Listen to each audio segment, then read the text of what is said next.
Hello students, आज काफ़ी time के बाद आप लोगों से एक वीडियो लेक्चर के माध्यम से बात करने का मौका मिल रहा है। जैसा कि आप सब जानते ही हैं, अभी सिर्फ भारत में नहीं पूरे विश्व में कोरोना महामारी ने अपने पैर पसार रखे हैं और भारत में भी स्थिति इसकी अभी चरम पर है और पता नहीं कब ठीक होगा। तो जैसा कि आप लोग जानते हैं, RSMSSB द्वारा JN की जो आपकी वैकेंसी है उसकी एग्ज़ाम डेट घोषित की जा चुकी है। जो डिग्री वाले स्टूडेंट हैं उनकी एग्ज़ाम डेट 5 दिसंबर और जो डिप्लोमा वाले स्टूडेंट हैं उनकी एग्ज़ाम डेट 6 दिसंबर 2020 रखी गई है। तो हमारे पास अगर आज से देखें तो कुल मिला के 5 महीने बचते हैं और हमें हमारा कोर्स काफ़ी कंप्लीट करना है। तो क्योंकि अभी इस कोरोना के चक्कर में हमारी क्लासेस तो ऑफलाइन लग नहीं सकती, इसीलिए इस YouTube चैनल के माध्यम से आप लोगों को डेली बेसिस पे मेरे द्वारा जियो टेक्निकल इंजीनियरिंग के लेक्चर्स प्रोवाइड किए जाएंगे। आप सबसे रिक्वेस्ट है कि प्लीज़ हमारे इस चैनल को सब्सक्राइब कीजिए और इन वीडियोस को मैक्सिमम देखिए। एक चीज़ मेंशन करना चाहूँगा, वीडियोस के अंदर जो नोट्स से मैं पढ़ाऊँगा या एक्सप्लेन करूँगा वो इंग्लिश लैंग्वेज में है, लेकिन जो अब आपको हर लेक्चर के बाद जो नोट्स आप लोगों को प्रोवाइड किए जाएंगे उसमें हिंदी और इंग्लिश दोनों होगी, जो कि मैं आपके व्हाट्सएप या टेलीग्राम ग्रुप पे उसका PDF बना के डेली बेसिस पे सेंड कर दूंगा। और जिस दिन हमारा सब्जेक्ट एंड होगा उस दिन आप लोगों को इसके रेगुलर मोड पे कंप्लीट नोट्स मिल जाएंगे। और जब भी हम ऑफलाइन मोड के अंदर आएंगे या हमारा कोचिंग सेंटर स्टार्ट होगा तब आपको वापस से ये सब्जेक्ट रिवाइज करवा दिया जाएगा। इसी के साथ साथ मैं बताना चाहूँगा, इस लेक्चर में इस सब्जेक्ट के पढ़ाने के साथ साथ कुछ ऑब्जेक्टिव पोर्शन को भी हम YouTube चैनल के माध्यम से कवर करने की कोशिश करेंगे। तो वापस से आप लोगों से रिक्वेस्ट कर रहा हूँ, ज़्यादा से ज़्यादा इस वीडियो को देखें क्योंकि ये समय कम है और हमें हमारी तैयारी करनी है। इसलिए आप लोगों के बेनिफिट के लिए हम लोग एक प्रयास करने जा रहे हैं, इसमें आप सहयोग कीजिए। तो चलिए आज हम स्टार्ट करते हैं जियो टेक्निकल इंजीनियरिंग से। तो स्टूडेंट, जैसा कि आप स्क्रीन पे देख रहे हैं, मैंने यहाँ पे कुछ इम्पोर्टेंट चैप्टर्स को मेंशन किया है जो किसी भी कॉम्पिटिटिव एग्ज़ाम के पॉइंट ऑफ व्यू से बहुत इम्पोर्टेंस रखते हैं। आप सब जानते हैं JN के अलावा स्टेट गवर्नमेंट और सेंट्रल गवर्नमेंट की तरफ से पर ईयर बेसिस पे बहुत सी वैकेंसीज आती हैं। अगर मैक्सिमम किसी सब्जेक्ट के पोर्शन को कवर किया जाए तो वो जियो टेक्निकल इंजीनियरिंग ही होगा। तो आप लोगों को थोड़ा सा वैसे बताना चाहूँगा कि इस सब्जेक्ट में हमें मोटा मोटा किन टॉपिक्स के ऊपर विशेष ध्यान रखना है जिससे आपके मैक्सिमम क्वेश्चंस डेवलप होते हैं या मैक्सिमम क्वेश्चंस आते हैं। Number 1 is introduction. इस इंट्रोडक्शन में हम पढ़ेंगे जियो टेक्निकल इंजीनियरिंग का बेसिक इंट्रोडक्शन, किस तरह से सॉइल का फॉर्मेशन हुआ, जियोटेक सॉइल इंजीनियरिंग को ही कहा जा सकता है, उसका फॉर्मेशन किस टाइप का, उनका क्लासिफिकेशन है, कौन कौन सी उनकी बेसिक प्रॉपर्टीज़ है, ये सारे और उससे रिलेटेड जितने भी टेस्ट है वो हम नेक्स्ट चैप्टर में करेंगे। देन कौन कौन से स्ट्रेस या प्रेशर आपकी सॉइल इंजीनियरिंग में या सॉइल के ऊपर एग्जर्ट होते हैं, क्या इनके इफेक्ट रहते हैं, ये भी हमें कवर करना है। देन वाटर का क्या इफेक्ट रहता है परमेबिलिटी एंड कैपिलरिटी के फॉर्म में, ये भी हम इसके अंदर डिस्कस करेंगे। देन हम आगे मूव करेंगे सीपेज और फ्लो नेट, ये दो इम्पॉर्टेंट टॉपिक है जो आपके soil as well as irrigation के अंदर भी बहुत इंपॉर्टेंट है। Last but not the least, vertical stress का डिस्ट्रीब्यूशन सॉइल के ऊपर और उसके रिलेटेड कंपोनेंट के अंदर हम डिस्कस करेंगे। तो चलिए शुरुआत करते हैं बेसिक सॉइल के इंट्रोडक्शन से। तो सबसे पहले आप देखिए कि सॉइल का फॉर्मेशन कैसे हुआ।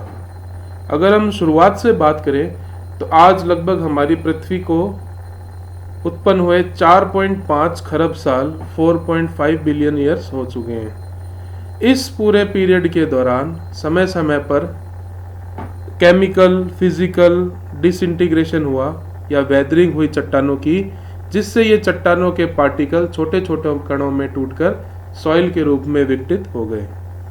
तो बेसिकली जो सॉइल की वेदरिंग थी या डिसइंटीग्रेशन था वो फिजिकल और केमिकल वेदरिंग बताई गई है।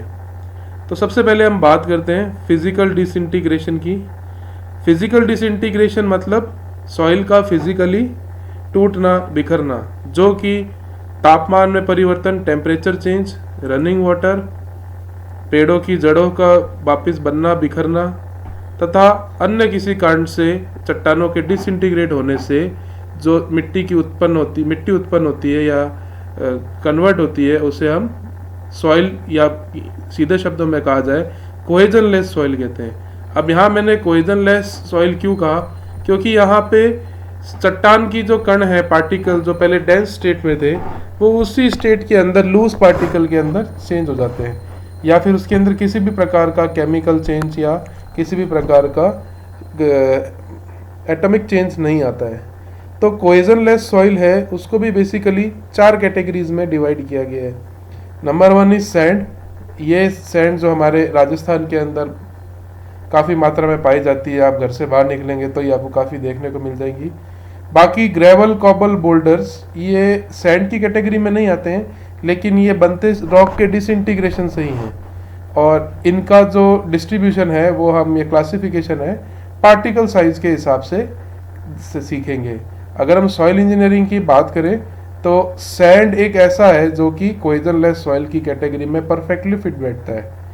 तो कोहेजन लेस सॉइल की क्या प्रॉपर्टी होती है? कोहेजन लेस सॉइल वो सॉइल होती है जिसके पार्टिकल के बीच में किसी भी प्रकार का इंटरमोलिकुलर फोर्स नहीं होता। इंटरमोलिकुलर फोर्स का डेवलप होना उसमें कोहेजन को रिप्रेजेंट करता है। कोहेजन सिमिलर पार्टिकल्स के बीच में अट्रैक्शन को रिप्रेजेंट करता है, क्योंकि यह एक इलेक्ट्रिकली और केमिकली इनर्ट सॉइल होती है, इसलिए यहाँ पे हम C को 0 से रिप्रेजेंट करते हैं। C यहाँ पे डिग्री ऑफ कोहेजन को रिप्रेजेंट करता है। तो रैंकाइन एक साइंटिस्ट हुए थे जिन्होंने अपनी एक शेयर स्ट्रेंथ की इक्वेशन दी थी, जो आप देख सकते हैं। मैं इसको थोड़ा हाईलाइट कर देता हूँ। ये रैंकाइन ने इक्वेशन दी थी अपनी, tau equals to C plus sigma tan phi, जो कि शेयर स्ट्रेंथ की इक्वेशन थी।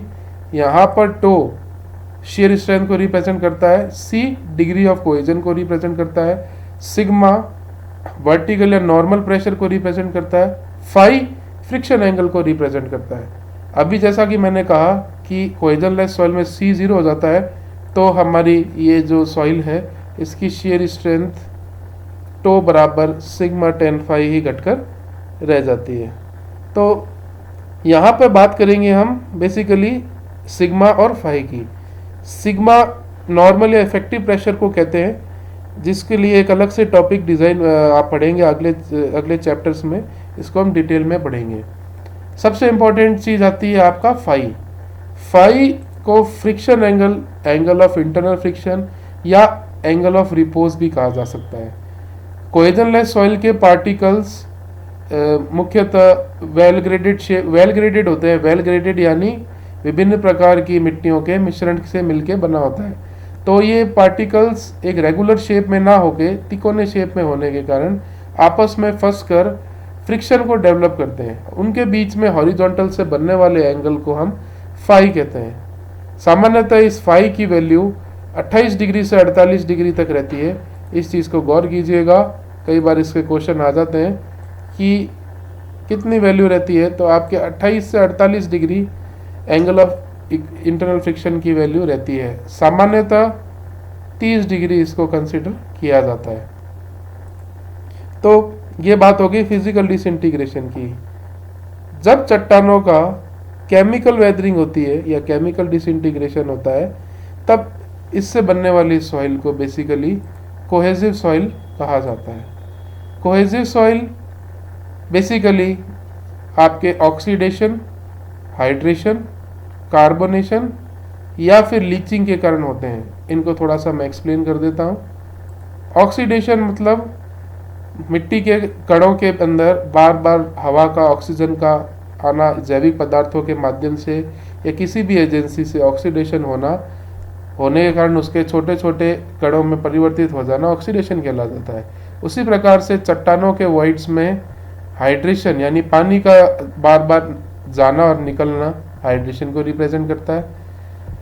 समय बीतने के साथ मिट्टी के कणों का कार्बनीकरण होने के कारण तथा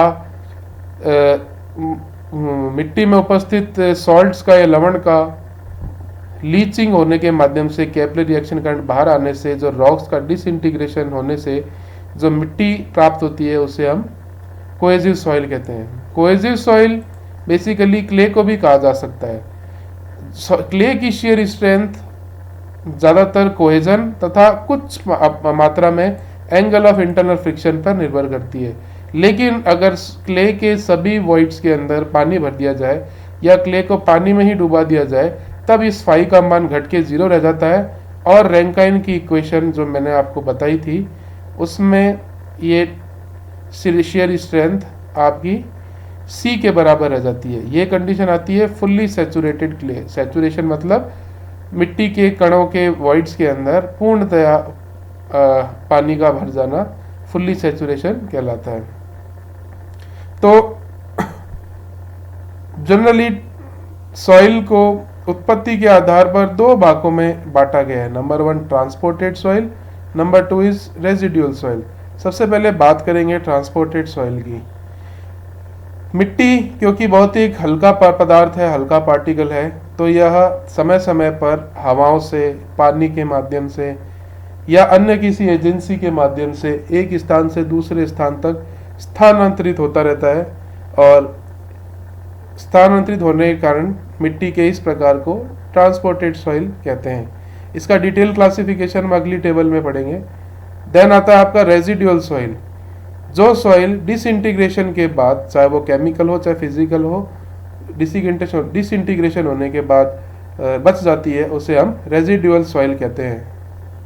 तो ट्रांसपोर्टेशन के हिसाब से और सोर्स ऑफ अकरेंस के हिसाब से जो आपके विभिन्न प्रकार के सॉइल के टाइप है इसको हम डिस्कस कर लेते हैं। ये बहुत ही इम्पोर्टेंट है, आप लोगों को ध्यान रखना चाहिए कि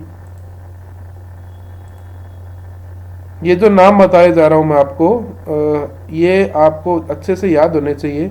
कई बार एग्जाम्स के अंदर इससे क्वेश्चन डायरेक्टली पूछ लिए जाते हैं। जैसे कि सबसे पहले बात करें, बहते हुए पानी से जो मिट्टी मिलती है, बहते हुए पानी या बहती हुई नदी से जो मिट्टी मिलती है उसे हम एलुवियल सॉइल कहते हैं। एलुवियल सॉइल जो कि बहते हुए पानी से मिलती है, काफ़ी उपजाऊ या फर्टाइल नेचर की होती है और इस मिट्टी के इस नदियों के किनारों पे मिलने, जितने भी किनारे हैं उनके किनारों पर मिलने वाली मिट्टी एलुवियल नेचर की होती है और खेती बाड़ी के लिए बेहद उपयुक्त है। इसकी खोज सबसे पहले साइंटिस्ट लेसी ने 1952 में की थी। इस टाइप की सॉइल को उन्होंने सबसे पहले बताया था। देन आपकी नेक्स्ट आती है जो मिट्टी ठहरे हुए पानी, तालाब के पानी या रिजर्वायर के अंदर ठहरी हुई हो, उस मिट्टी को लैक्यूस्ट्रीन सॉइल कहते हैं। यहाँ पर एक बहुत ध्यान देने वाली बात है स्टूडेंट्स कि दोनों ही मिट्टी हमें पानी से मिल रही है, लेकिन फ़र्क क्या है? बहते हुए पानी से मिलने वाली मिट्टी को एलुवियल सॉइल कहेंगे और ठहरे हुए पानी से मिलने वाली मिट्टी को लैक्यूस्ट्रीन सॉइल बोलेंगे। जो इस बार आपकी असिस्टेंट इंजीनियर AN 2018 की परीक्षा थी उसके प्री एग्जाम में ये क्वेश्चन आया हुआ है कि ठहरे हुए पानी में मिलने वाली मिट्टी को कौन सी मिट्टी कहते हैं, तो वो सॉइल लैक्यूस्ट्रीन सॉइल कहलाती है। नेक्स्ट हम बताएंगे carried out by wind blown, हवा के बहने से मिलने वाली मिट्टी। हवा के साथ बहने आने वाली मिट्टी को aeolian soil, loess dune sand भी कहा जा सकता है। ये एओलिन और लोएस बहुत इंपॉर्टेंट शब्द है, ऑब्जेक्टिव में पूछे जा सकते हैं, तो आप लोगों को ध्यान रखना है।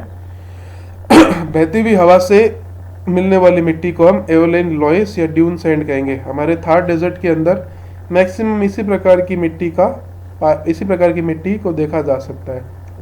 नेक्स्ट आता है आपका सस्पेंशन ऑफ सी वाटर। समुद्री किनारों से या समुद्र से मिलने वाली मिट्टी को मरीन सॉइल और मार्ल सॉइल भी कहते हैं। इस प्रकार की मिट्टी में जैविक तत्वों, ऑर्गेनिक मैटर्स तथा सॉल्ट्स की अधिकता रहती है। Soil carried away due to gravity, गुरुत्वीय बल के कारण मिलने वाली मिट्टी को हम कोलुवियल सॉइल या टालूस कहते हैं। यह भी बेहद इंपॉर्टेंट है, इस चीज़ को आपको ध्यान में रखना है कि ग्रेविटी के कारण जो मिलने वाली सॉइल है उसको हम टालुस सॉइल कहते हैं। ये भी कई बार पूछा जा चुका है। Soil carried away due to ice और मेल्टिंग ऑफ आइस, बर्फ के बार बार जमने और पिघलने से जो मिट्टी मिलती है उसे हम ड्रिफ्ट या ग्लेशियल ड्रिफ्ट कहते हैं। Next, soil form due to decomposition of vegetative matter, organic soil, highly fibrous, highly compressible soil को पीट कहते हैं। या सीधे शब्दों में कहे जाएं, ऐसी मिट्टी जो जैविक तत्वों के विघटन के बाद हमें प्राप्त हो उसे हम पीट सॉइल कहेंगे। और ऐसी मिट्टी जिसके अंदर ऑर्गेनिक और इनऑर्गेनिक दोनों मिट्टी पाई जाए, जो कि बेसिकली मार्शी लैंड, दलदली इलाकों के अंदर पाई जाती है, उसे हम मक कहेंगे। तो ध्यान रखना, यहाँ पे सिर्फ ऑर्गेनिक मैटर वाली सॉइल पीट कहलाएगी, ऑर्गेनिक और इनऑर्गेनिक सॉइल के मिश्रण को हम मक कहेंगे। और जब पीट और मक का मिश्रण बनता है तो वो क्यूमुलोज बनाता है।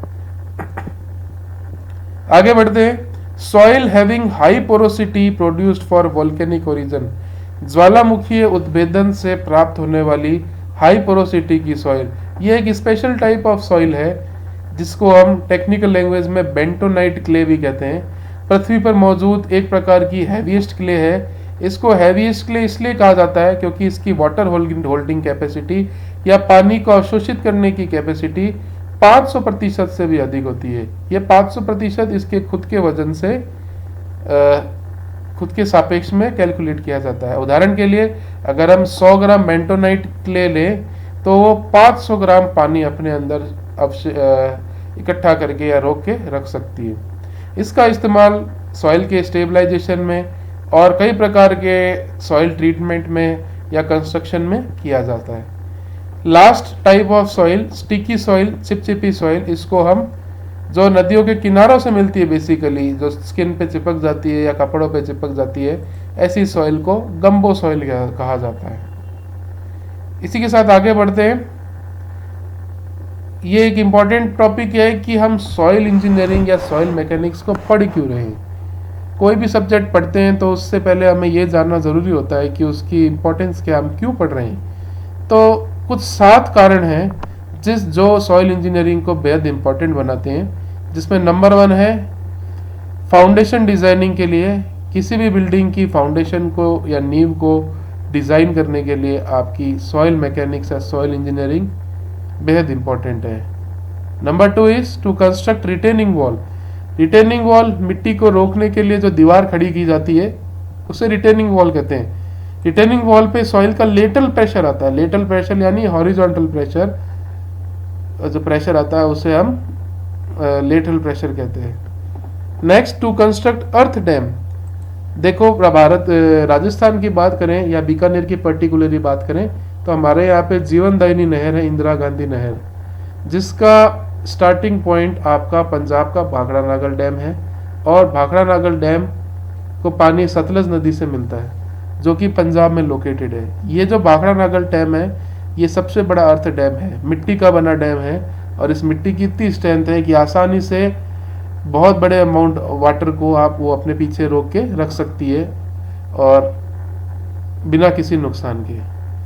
To construct airfield and highways, जो आपके एरोप्लेन के रनवेज और हाईवेज डिज़ाइन होते हैं उसमें भी सॉइल का बहुत इंपॉर्टेंट होता है। अलग अलग जगहों पर अलग अलग डिज़ाइन पैटर्न्स इस्तेमाल करके हाईवेज और रनवेज की डिज़ाइन की जाती है। To construct canals, canal designing में सॉइल इंजीनियरिंग का बेहद इंपॉर्टेंट रोल है, क्योंकि कैनाल का अलाइनमेंट, उसकी शेप, उसमें लाइनिंग की रिक्वायरमेंट, ये सब सॉइल के ऊपर डिपेंड करती है। अगर आपकी सॉइल क्लेई नेचर की है तो हमें बेहद कम लाइनिंग में भी कैनाल को कंस्ट्रक्ट कर सकते हैं। लेकिन हमारे बीकानेर या राजस्थान जैसी ड्यून सैंड हो तो यहाँ पर इसके लिए हमें लाइनिंग मैंडेटरी है। लास्ट बट सबसे इम्पोर्टेंट, स्टेबिलिटी ऑफ स्लोप, या यूँ कह सकते हैं ढलान की स्टेबिलिटी, या जहाँ पे भी हमने एक मिट्टी का स्तूप तैयार किया है किसी भी रूप में, उसकी सुरक्षा के लिए आपको सॉइल इंजीनियरिंग बहुत इम्पोर्टेंट है। अब एक क्लासिफिकेशन किया गया है सॉइल का उसके पार्टिकल साइज के हिसाब से, कि पार्टिकल साइज के हिसाब से सॉइल को, या साइज के हिसाब से, शेप के हिसाब से किस रूप में बांटा जा सकता है।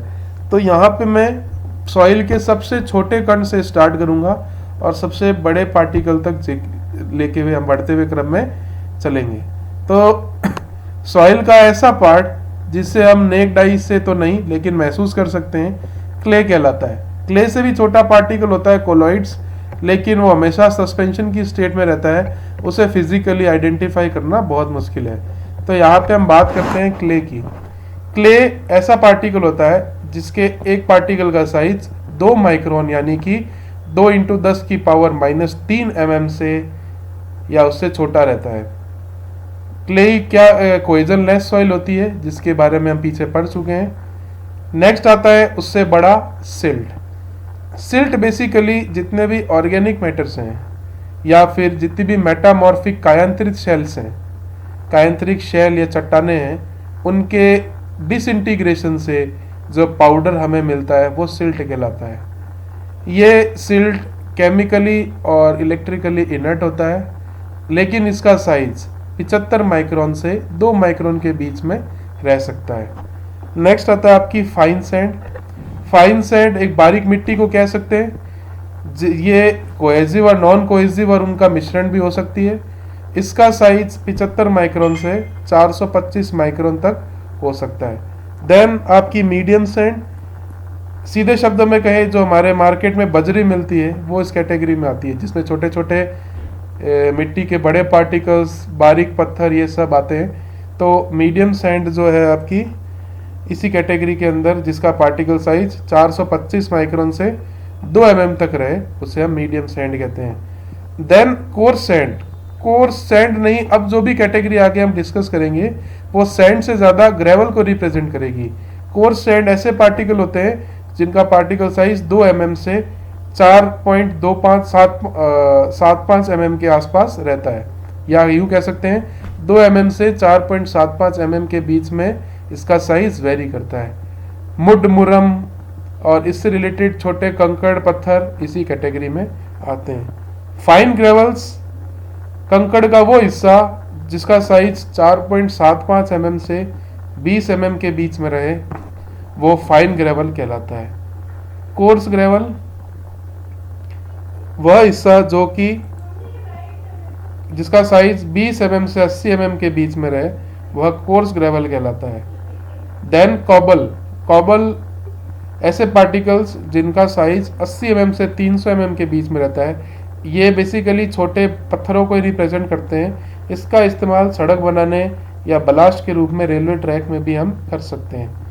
Then it is boulder. जो चट्टानों की श्रेणी के अंदर आपका लास्ट साइज आता है वो बोल्डर कहलाता है।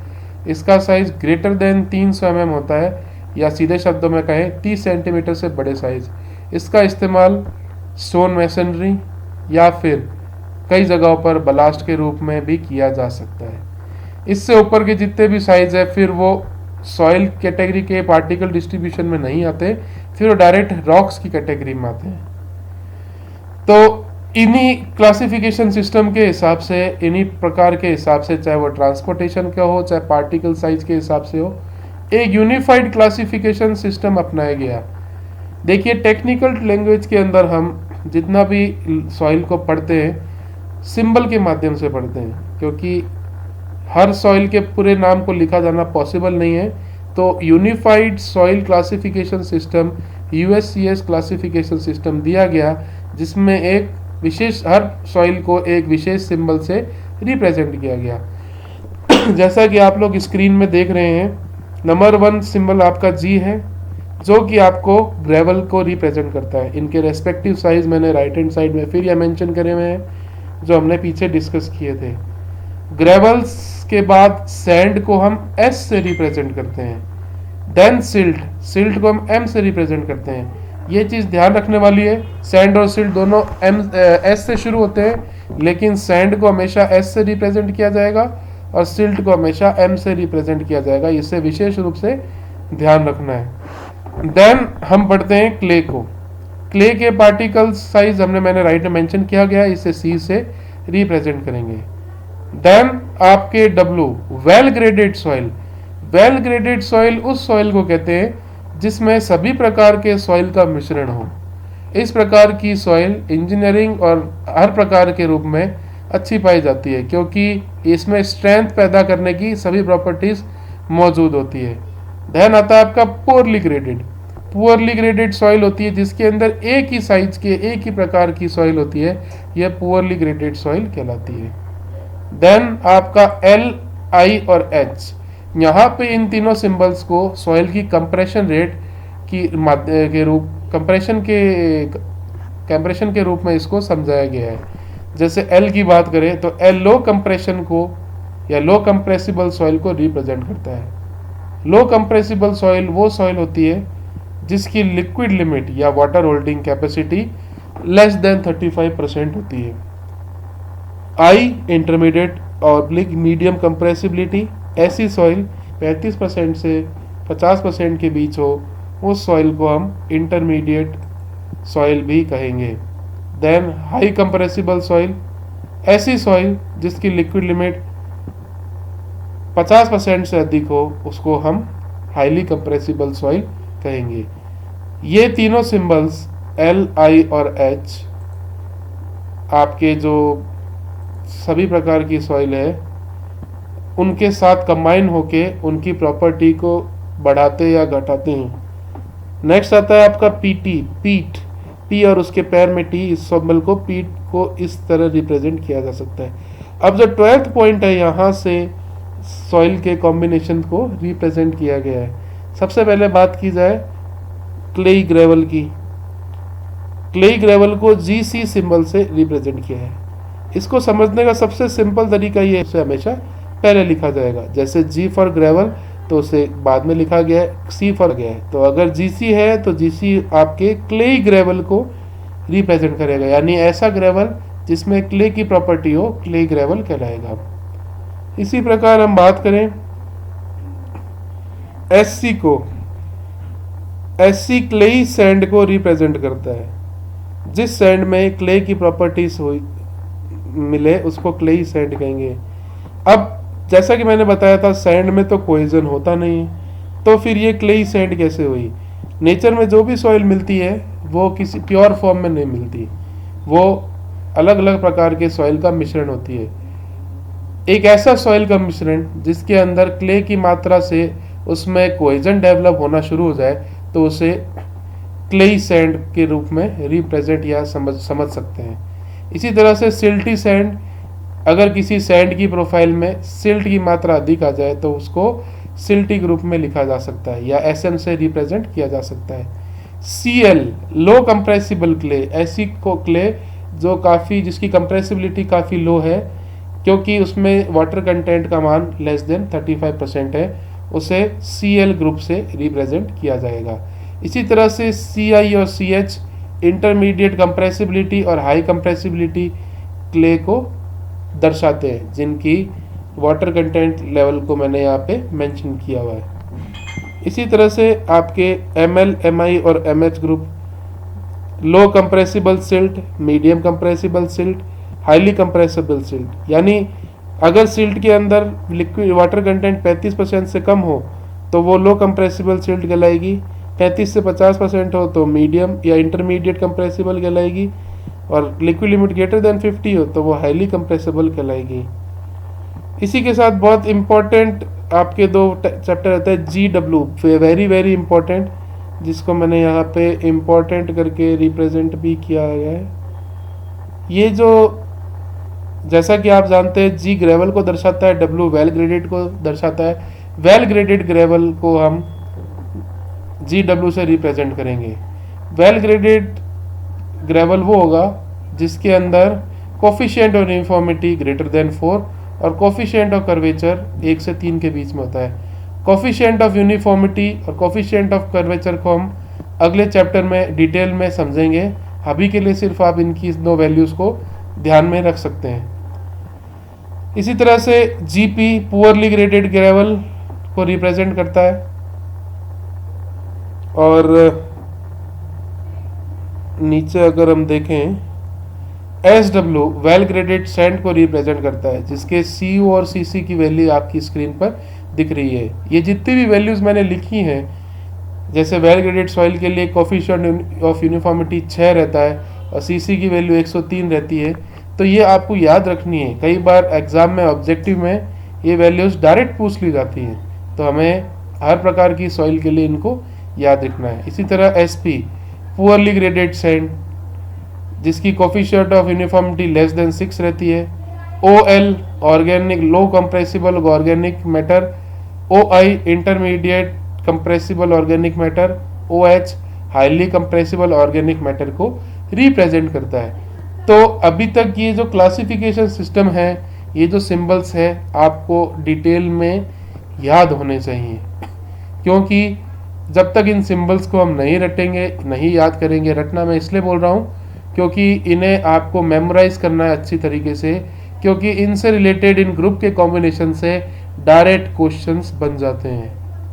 तो वो क्वेश्चंस हम तभी सॉल्व कर पाएंगे जब हमें इन सिंबल्स का मतलब पता रहे। तो आज के इस लेक्चर में मैंने आपको सॉइल के इंट्रोडक्शन के बारे में थोड़ा सा बताया, और इसका पार्टिकल साइज, इसका mode of transportation, mode of development, और इसको रिप्रेजेंट करने के लिए जो क्लासिफिकेशन सिस्टम, जिसको यूएससीएस क्लासिफिकेशन सिस्टम कहा गया है, एक्सप्लेन किया है।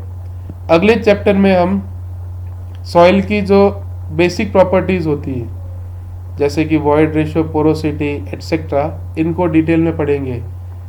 तो उनको समझने के लिए आपको आज के इस लेक्चर में दिए गए सारे सिंबल्स को अच्छे से मेमोराइज कर लेना है। अभी तक जितना पढ़ा है, इससे आपके आज तक के एग्जाम में रेस्पेक्टिवली 4 या 5 क्वेश्चन बन चुके हैं। हो सकता है हमारे आने वाले जेईई के एग्जाम में भी एक आधा क्वेश्चन इससे पड़ जाए। तो आप लोगों से वापस से एक रिक्वेस्ट करूंगा, प्लीज़ इन वीडियोस को देखिए, प्लीज़ स्टडी को कंटिन्यू कीजिए, घर पे रहिए, ज़्यादा बिना मतलब का या फिर ज़रूरत हो तभी घर से बाहर निकलिए, सेफ रहिए। जय हिंद, थैंक यू।